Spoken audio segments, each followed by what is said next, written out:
Hi everyone, this is Andy. Welcome back to TaraChessAcademy. And today I'll be going over this game with Wesley and Hikaru Nakamura from the 2015 Sinquefield Cup. So we have d4, knight f6, c4, and g6. So black is going to fianchetto this bishop. And there's also other openings that black could play here, like the Grunfeld is one, and so knight c3 and bishop g7. So black is taking a passive stance to the center, but will soon strike back with like an e5 pawn break at the right moment, or maybe a c5 pawn break in some positions. So we have e4, d6, knight f3, castles, bishop e2, and e5. This is all pretty normal. Both sides are developing, and capturing the pawn doesn't really hurt black, because after all of this, we have a tactic here. This knight is undefended, and you can take a few seconds to think. Okay, here we have the move knight e4, and here black equalizes. So it doesn't really hurt black. So normally white won't do that. So we have castles. And knight c6. d5, knight e7, and knight e1. This is a classical system of the King's Indian. There have been many games here in this position. Knight d7, f3, and f5. So f5 is a thematic pawn break in the King's Indian, and white's goal is to play on the queen side and try to infiltrate there, and black wants to play on the king side to checkmate. So this is one of the reasons why the King's Indian is so popular, because it's equal around in practice, and also because we can get like dynamic lines like this. So we have bishop e3, f4, bishop f2, and g5. So here the pawns are mobilizing, and g5 also gives room for the knight to come to g6. So we have knight g6, c5, knight f6, c1, and rook f7. This is a typical King's Indian maneuver where we'll move the rook to f7, and it's very flexible because you can put a piece on f8, you can like move your rook around the 7th rank, and you can do a lot of things. So king h1, both sides are just like waiting, and here black goes h5. So you can see the pawn structure, and here black's pawns are pointing towards the king side. So that generally means you want to attack there. And white's pawns are pointing towards the queen side here. So white's going to go on the queen side. So we have captures, knight b5, a6, attacking the knight e3, going for c4, but Hikaru stops that with a prophylaxis. Prophylaxis is like when you like stop your opponent's idea. So here b5 gains some space and limits this knight, which is on the rim, which isn't good because it can't control as many squares as if it were in the center.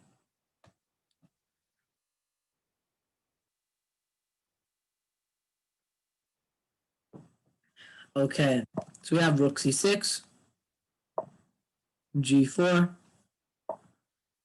queen c2, queen f8. So these pawns are mobilizing. Black is starting to get ready to make a blow here. So we have rook c1, bishop d7, attacking the rook c7, and now bishop h6, bishop e1, and h4. So here you can see how white doesn't really have any threat on the queen side. Sure, you have a rook on the 7th rank, but what is it doing? Like, it's not really doing anything. This bishop is protected, and all these pieces are just randomly placed. And you can see how the king is kind of isolated, and there aren't a lot of defenders, because where there would normally be a knight on f3, you can see he played this system where you go knight e1, f3 to control f5's limit here. And you can see how this knight can't ever come back to f3 unless you go with f4, which would make you lose a tempo here. So let's get back to the current position.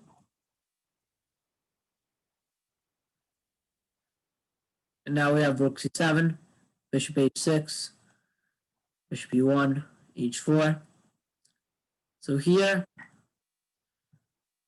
the white captures, and if you do something like this, then white can trade off a bunch of pieces here, and your attack is pretty much gone.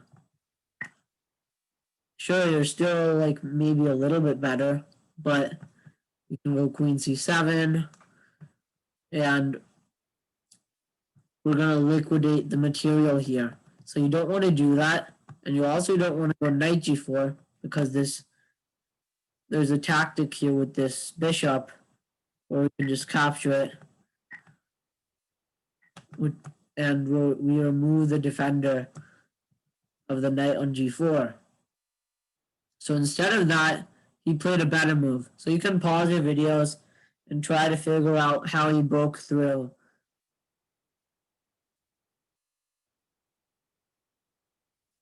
Okay, so here he played f3, exclam. And now, if you take, we go knight e4. So, wait. So, why can't I just take this? Well, if you take this, this rook isn't as good as this bishop. And now if we go knight e4, well, you can just, no, I didn't mean that. You can just take here. And if we go rook f4 now, king g2, now h3, now you take, this falls. Queen f6, some random move.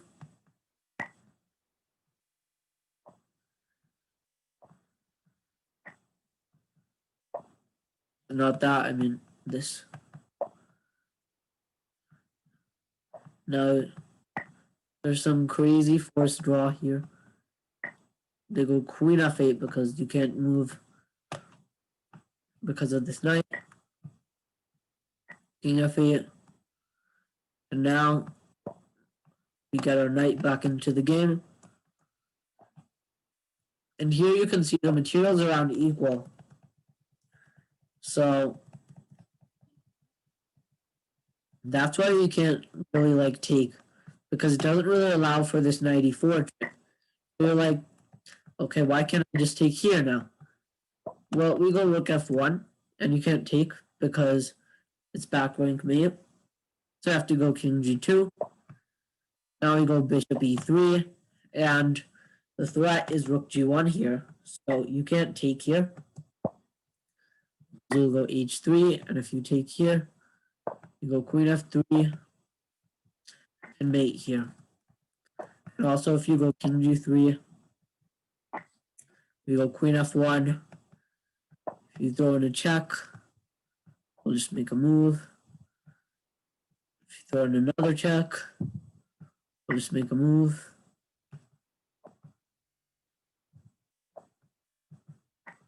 And we mate with the pawn.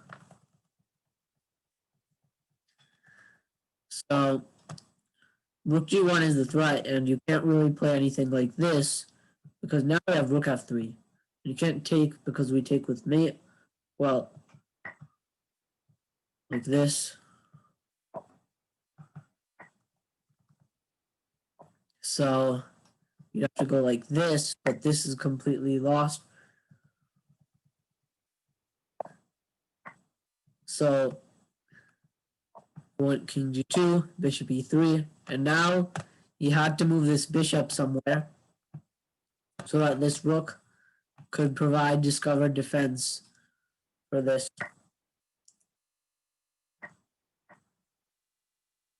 So this is one line that could happen. Rook c1, knight c1, captures on g3.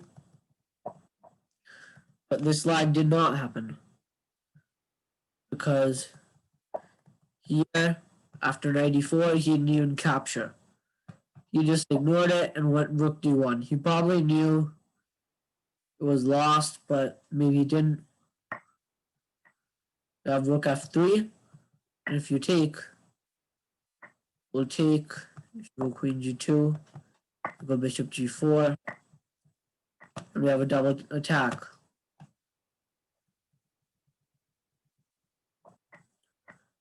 So he's like, okay, well, you moved your knight, which was protecting this. You also moved your rook, which is protecting this. So you have no defenders. You just capture it. Now we go rook f1. This rook f1 line keeps on appearing in many different forms here. So once again, you just can't take. You have to go king g2. You chose bishop e3. You can't take this because of h3.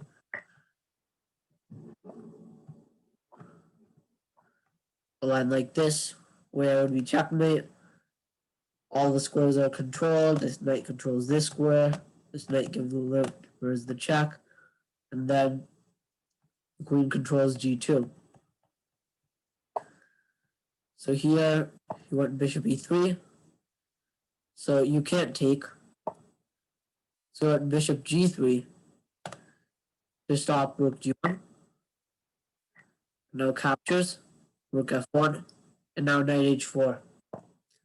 King h3 and queen h6. So all these moves are forcing. So even though queen h6 doesn't look like it's giving a check, it's threatening knight f5. So say you play some random move like, say you play queen c7. We'll go knight f5 and it's discovered check. So you have to move. We'll capture. And then you move and then we checkmate somehow. Maybe like this. So knight f5 is the threat. So here you play g5. And there is no knight f5 because the queen is hanging. So we have knight captures on g5 with check. If you take, we'll go knight f5 again. And now we'll checkmate this way.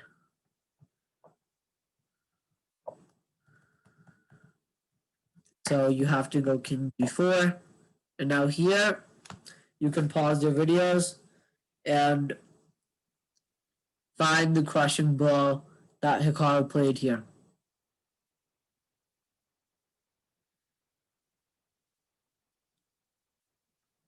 Okay, so here he played knight f3, exclam.